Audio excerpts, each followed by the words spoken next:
Ba't When pinutol did mo? this event? Ang sinasabi, meron pa sinabi doon eh, ang revenge from the grave is a crime? Ba't pinutol mo? Where the Vice President uttered those statements. When did that happen? Meron Again, yun eh, Your Honor, kasunod eh. November 26. That is 3 days after she uttered in that November 23 press conference that she already spoke to a person and the person said yes Yes, to kill Your the Honor. president to others now. Yes, Your Honor. Mr. Witness, what is your impression, if any, May as to the kasunod yun. emotional states Natanong. of the Vice President when she confirmed that in fact she uttered those threats? Objection, Your Honor. The witness is incompetent. All right, good. Your Honor, I invoke Rule 130, Section 53 of the Rules of Courts. If I may read, opinion of ordinary witnesses, general rule, not allowed. But I think if we read the exceptions, Your Honor, it says the witness may testify, however, on his impressions of the emotion, behavior, condition, or appearance of a person. Section 53, Rule 130, specifically allows the question I just posed as to his Kung ako yung impression defense, sabi, as pwede to ba the ituloy mo emotional state yung of the Vice video? President when she Kung sa uttered pinutol, those niligutan. confirmation of threats. It's in the rules, Your Honor. Comment, Your Honor. Comment? Your Honor, the rules provide that the person should be sufficiently acquainted, Your Honor. No. And that is not the case here, so such rule does not apply, Your Honor. Your Honor, Overruled. Witness may answer if he knows. okay, Turn so to talk. Kindly answer if you know. Yes, Your Honor. what is the emotional state of the Vice President 3 days after November 23 when she confirmed that she uttered those statements? Yeah, again, Your Honor, when we tried to connect that in the November 23, 2024 event and the November 26, 2024 utterances, it shows na hindi ho nagbibiro yung Vice Presidente nung inatter niya yung mga utterances nung November Ituloy niyo yung 23. video. At the same time, yung Ang ina nyo naman pagiging eh. furious niya. At yun nga, yung sabi ko, yung feeling mad in November 2023, dala pa niya hanggang dun sa November 26. Kasi i-reiterate po niya, Your Honor, at in-admit niya na meron siyang kinausap na tao. Type to type. So she admitted it again 3 days after. Objection, Your Honor, as an answer. All right. Let me proceed, Your Honor, please. Go Now, on, counsel. Mr. Witness, earlier it was pointed out by the defense that now that line where the Vice President said that she spoke to a person and the person said yes, kill the President and the two others, that was just in response to a question by a certain Princess Maui. Do you Objection, Your remember that? Honor, Yes, Your leading. You're right. These are just preliminary questions. Your Honor, this is the purpose of redirect. Let's move on. Let's move on, counsels. We all know what we're talking about. Yes. Witness may answer. Did you consider that statement, that fact, that it was only in response to Princess Maui's statement? If any, if at all. Objection, leading. Ayun. Witness may answer. Well, I don't think so, Your Honor. Kasi yung utterances, yung nature ng utterances, may kinausap na ako, ma'am, huwag kang mag-alala. So, ibig sabihin, even before the questions was asked, may kinausap na ho ang Vice Presidente base sa utterances niya. Again, what is the significance, if any, and if you know, and if at all, that fact to your investigation? Well, it's very much significant because we were able to determine there is intent on the part of the Vice President.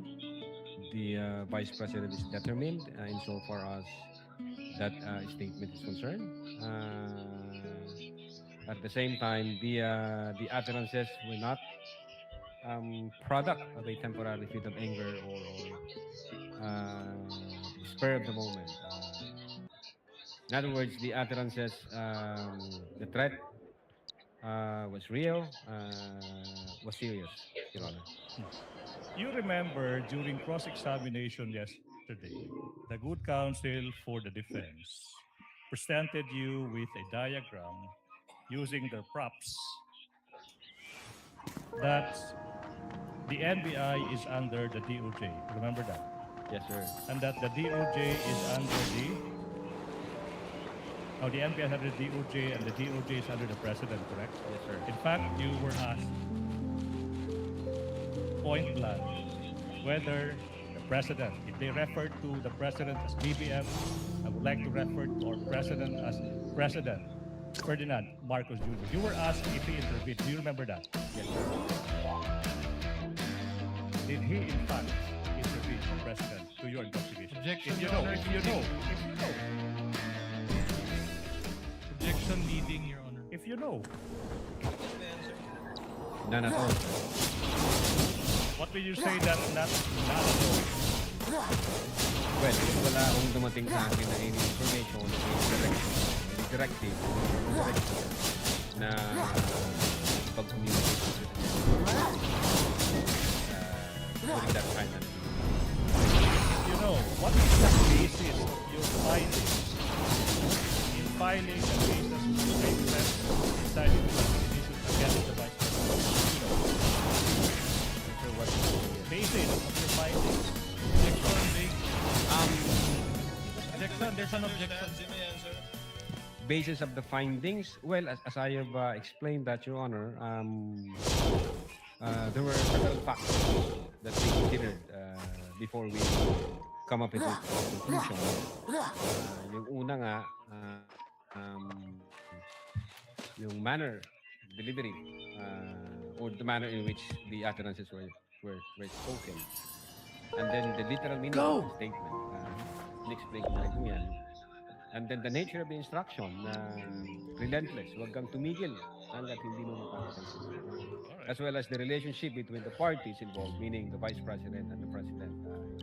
No, thank you so much. Now, earlier, the counsel for the defense, in their argument that it was merely an exercise of the freedom of expression of the Vice President, when she uttered that, and they said that the Vice President is an ordinary citizen. Do you remember that? Objection leading. So, This is the purpose of redirects. yes, sir. Do you agree with that? That the Vice President is an ordinary individual? Definitely not, Your Honor. The Vice President is the second highest. Let's proceed. Mr. Witness, yesterday, the defense devoted more than 2 hours in pointing, for example, alleged discrepancy in the subpoena, okay, dated November 6, 2024. And according to the defense, the NBI supposedly started the investigation on November 23, but there was already a subpoena dated November 6. Do you remember that? Mr. Witness, how do you characterize this error? Ito grabe ka. Para maintindihan ng ating mga kababayan. Ano ba ibig sabihin kung alam mo ng isang type of national But actually, hindi ito substantial insofar as the document is concerned. Ito yung instance maling spelling o nagkamali ng date. Ito naman ang tinutukoy na date. Ugaya ng mga case numbers. case numbers. Now, what effect, if any,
politika man o literal man.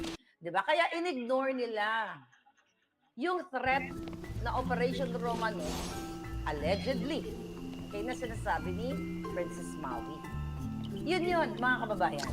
So ngayon, dinidinin na si Basti daw ang nagsimula, ang una nila narinig, yung Operation Romano.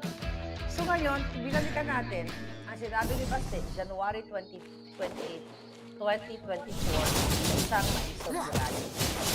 Sabi niya, just a simple message sa atong Pangulo. Simple message for our backup plan. From now on, before you go to bed, think of the Romanovs. Think of Mussolini and Juan. Think of what happened to you in 1960. Ibig sabihin, pag-isipan mo yung mga nangyayari dito sa mga particular na leaders na ito na bumagsak kasama ang kanyang ama dahil sa people power, dahil sa pagdating ng politika ng mga tao, pinabagsak. Hindi ibig sabihin na papatayin ng isang tao lang ang isang leader o katulad ni Bangag. Ang sinasabi ni Basti dito, maybe sabi niya, you will consider the direction that you are taking. Ibig sabihin, ako ang pagkakaintindi ko dito, mga palangga, pag-isipan mo, di ba, yung direksyon na tinatahak mo sa pagigipit mo, pagnanakaw mo, pagbabalawra mo lahat, baka pwede mo pagbaguhin. Kasi ang taong bayan ang magpaparusa o magsisentensya sa'yo. Hindi ibig sabihin ni Basti, pag-isipan mo to bago ka matulog, kasi gugurgurin ka namin. Gagawin namin yung Operation Romano. Hindi ganyan ang konteksto ng statement, mga kababayan. But ulitin natin, ginagawa nila yan kasi gusto talaga nilang pabagsakin ang mga Duterte. Sabi ko nga, waste of time ang panonood sa mga hayop na ito. Kaya kahapon, medyo, na ano din tayo, na natulog na lang ako kasi sobrang pagod ako kahapon galing ako sa isang event. Anyway, mga kababayan, pinapakita lang dito sa maleta gang na ito na scripted na ito. Katulad kanina, prior to this. Meron doon isang tanong na pinapadefine ni tawag dito, ni Attorney Binluan, yung tungkol sa ibig sabihin ng crime, okay, and felony. Okay? Kasi talaga inaano dito, tawag dito, inaano ng depensa, kung hanggang saan magsisimula itong mga bangag na to. Alright? Mga palangga, malinaw pa sa sikat ng araw, ang ginagawa, at ano ba yun? Ang tanong, so, ito pala ito po sa grade threat ba ito? Or, ano ang pagkakaiba ng grade threat at ano ang pagkakaiba ng inside okay? At doon, pinapakita ng depensa na ang grade threat. Okay? Compared to incitement to sedition, pareho. Ay hindi high crime. At therefore, hindi ka impeachable. Kaya isa yun sa mga tinapit nila ay mga tinataw nila So, makikita mo, kung hindi pala ito impeachable, so, which is, hindi naman, sa atin, dahil di pa naman na-convict si Sara Duterte, sa ating mata, nagising, na itong sinasabi nila na idinidiin nila na grave threats, at ito nga ay inciting to sedition, pinapakita, may mga natutunan din tayo sa depensa na hindi pala ito impeachable, pero bakit pinipilit nila na gamitin o ginamit na ipasa doon sa 200 plus na mga maleta kongresistas na na-impeach sila si Inday Sara through this na where in fact doon sa flow kanina ng kanilang pag-cross-exam ay hindi siya impeachable offense. Diba? So ito yun, yung mga ganitong klase at it's just waste of time, mga kababayan. Alright? It's just waste of time na tayo ay nag-spend ang pera ng bayan, 25 million a day, maybe more than that, aabot ng billion. Kita ninyo, just para gipitin nila si Sara Duterte. Nagagastos ang pera ng bayan, hindi natututukan yung mga importante na yung flood control, yung baha ngayon na na-back-check na naman sila the other day, bumaha. Hanggang ngayon, hindi pa bumababa yung tubig. Diba? Ito ay pilit nilang pagtakpan ang nangyayari sa atin. Diba? Ngayon, mga kababayan, ito mga testigo na ito, anong nga, kung sino nakanood sa ito? Okay, lahat ito invento.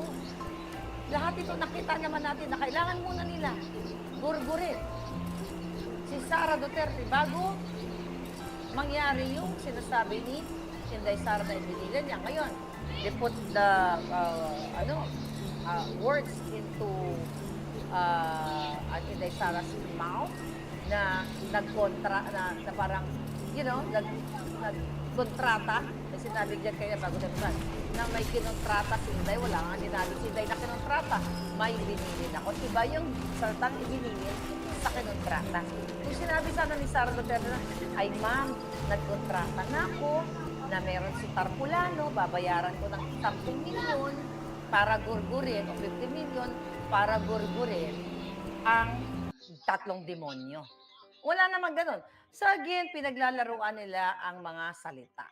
Then, kinonect na naman nila yung lalaking nag-threat, okay? Kay PRRD doon na, magbabayad ako ng 50 million para patayin si Pangulong Duterte. Actually, dismiss ang case doon eh. Iba yun, iba ang konteksto. Ayun ang nagsabi talaga na magbabayad ako ng 50 million para gurgurin si PRRD. Yung kay Inday Sara, nagbili na ako, ma'am, na ipagugurgur ko, hindi pala ganun. Nagbili na ako na kung sakaling gurgurin nila ako, okay, gurgurin yung 3 magnanakaw, 3 demonyo. Right? So, again, sa ginagawa ngayon ng Bangag Administration, dyan sa Maletagang, yes, nakakaumay talaga Jack Sparrow.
Sa computer.